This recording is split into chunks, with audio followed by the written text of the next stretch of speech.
Okay, so today we're going to start here the lymphatic system.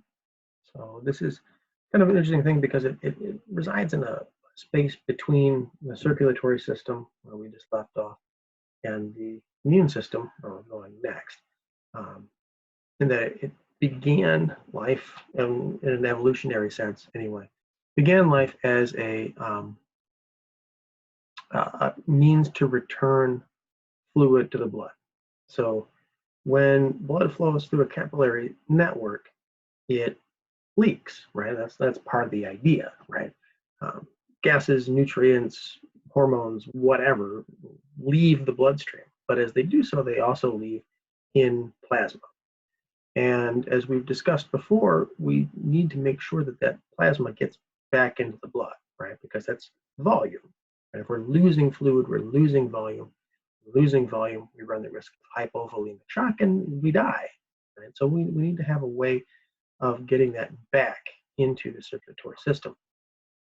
And so that's really what this is all about for us.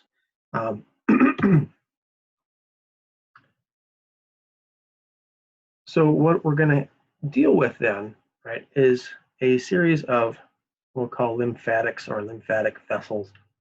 And with these guys here, the idea, of course, is that they're just going to be low pressure, essentially zero pressure vessels to get that plasma back into the circulatory system. And when it's in one of these lymphatics, we don't call it blood, we don't call it plasma, we don't call it interstitial fluid, we don't call it any of those things.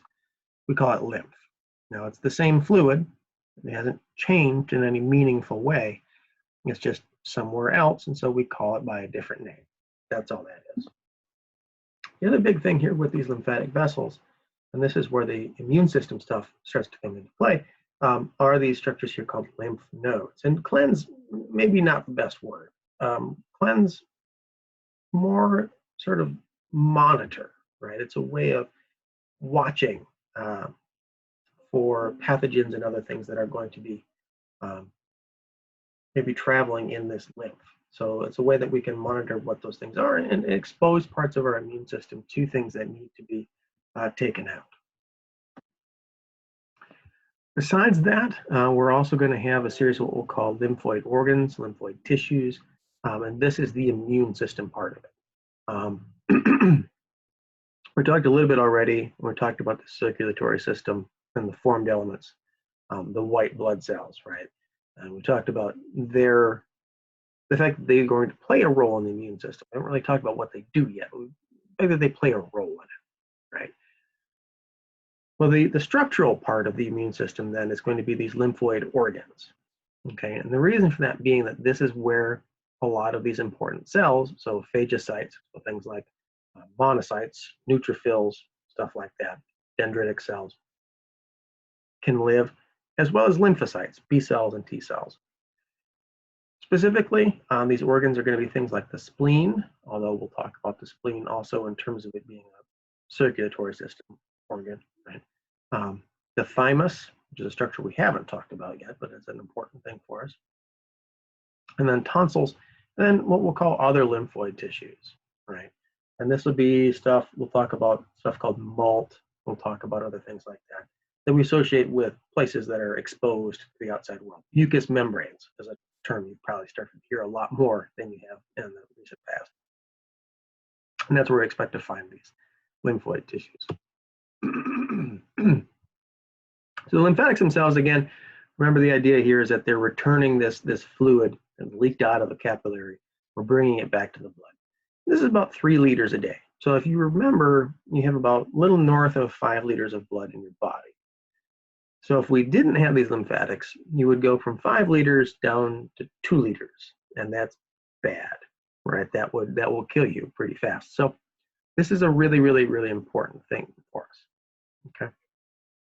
We need to have this 3 liters a day or so returned to us. Otherwise, we're up a creek pretty quick. The way it's going to work then is that we kind of sit in the middle of our circulatory system, right? So we have the heart pumping blood out through the arteries, passing through the capillaries and returning back through the veins. Here, the lymphatics are going to be basically connecting these capillary beds to some of the great veins of the body, right? Returning fluid back through that system. Like the circulatory system, it's one way, right? It only ever flows towards the heart. And like veins and like the venous return system, it's going to be a network of small vessels that join together to form larger ones, that join together to form even larger ones. And so we'll be able to talk about the smallest of our lymphatics as capillaries, okay?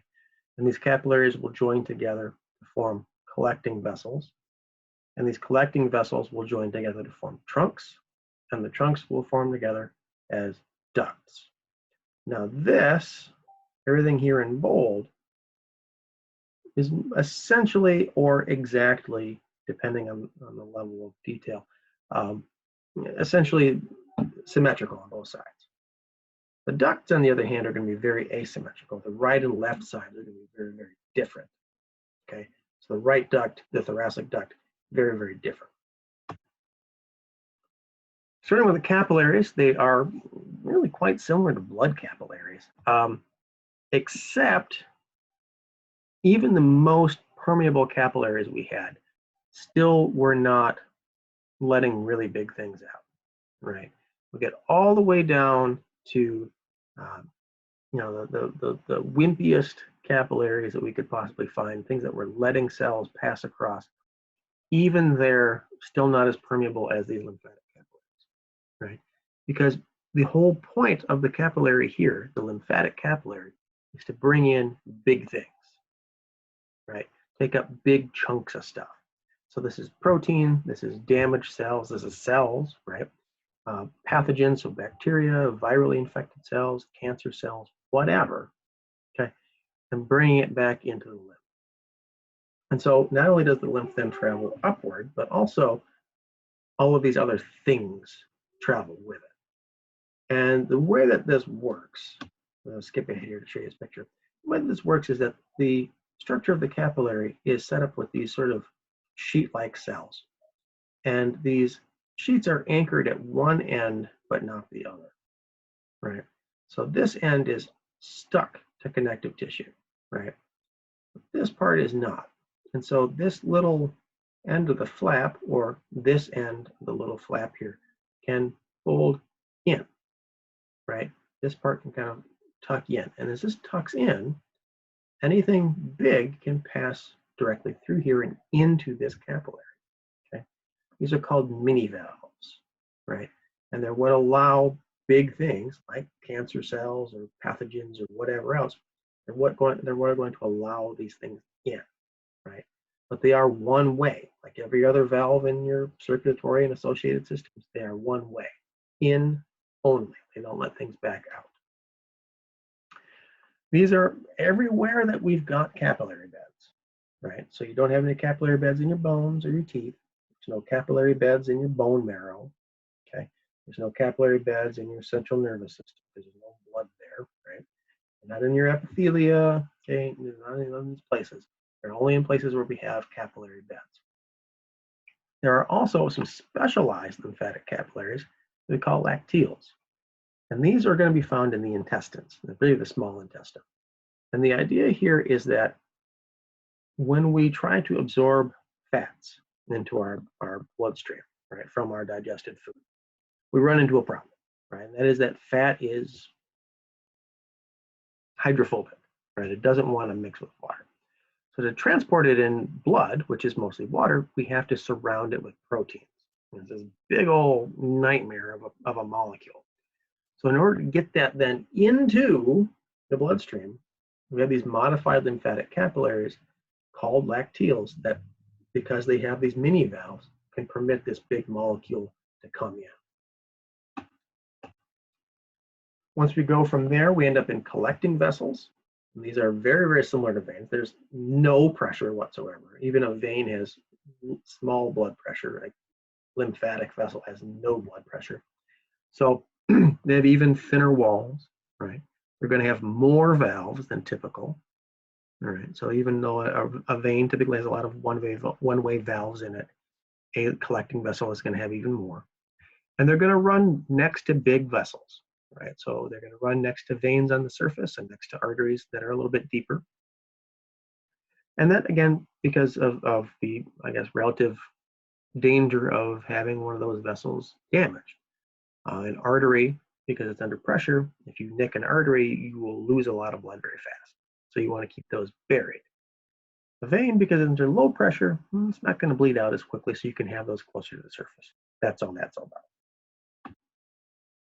Those then are going to come together to form lymphatic trunks, okay, of which there are 9. 4 of these are paired, 1 of them is a single. So there is a left and right lumbar, the lumbar region, right? A left and right bronchomediastinal. So this is going to be in the mediastinum, right? That central part of the thoracic cavity. Paired subclavian, so going to travel with the subclavian artery, subclavian vein under the clavicle. Right? Paired jugulars, so right and left jugular, traveling with the jugular, right? The jugular veins. And then the one oddball, the one singleton here, is the intestinal trunk.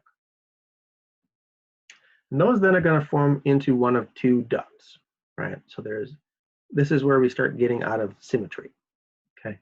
The right lymphatic duct is really only responsible for a very small part of the body. It just does, we'll come back to that slide in a second, but it just does this kind of sickly green part right here, right? That's all that the right duct drains. All the rest of this guy's body, right, is drained by the thoracic duct. And it starts off life as this cisterna chyli. If you remember that, that's great. I'm not overly worried about it. But the thoracic duct is responsible for all of your lower extremities, for example, both legs, the abdomen, the right side of your torso, the right arm, all that stuff, the right side of your head, all of those things. We take some of the organs out of the way, we can start to see some of these ducts and trunks. So here, for example, if we look down here, we have the left and right lumbar trunks, the intestinal trunk right in the middle. They're going to merge to form this cisterna chyli, right? This then is the thoracic duct here, okay? And up above the left jugular, the left subclavian trunk, left bronchomediastinal trunk, these are going to merge together here and actually enter into the left subclavian trunk here in the jugular region of the venous return system.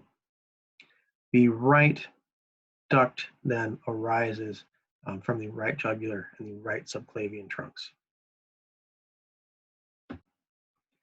Because it's under no pressure, lymph has to be moved by a lot of the same mechanisms that we move venous blood by, right?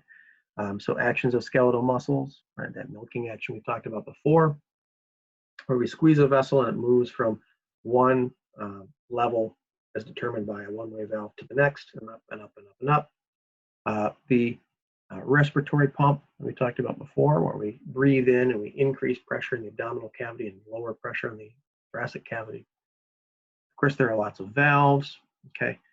Like with veins, there is some component of smooth muscle contraction here, some component of vasoconstriction here also does this. But we're also going to add one other thing. When we run by a big artery, we're going to use that pulse pressure in that artery to compress the lymphatic. And as we compress that lymphatic, it does the same thing as skeletal muscles do. It pushes lymph up one valve unit, basically. Okay, so on the next video here, what we'll do is we will go ahead and, if I can get to my thingamajigger here, on the next video, we will go on and we'll talk about the lymphoid cells themselves and some of the organs therein.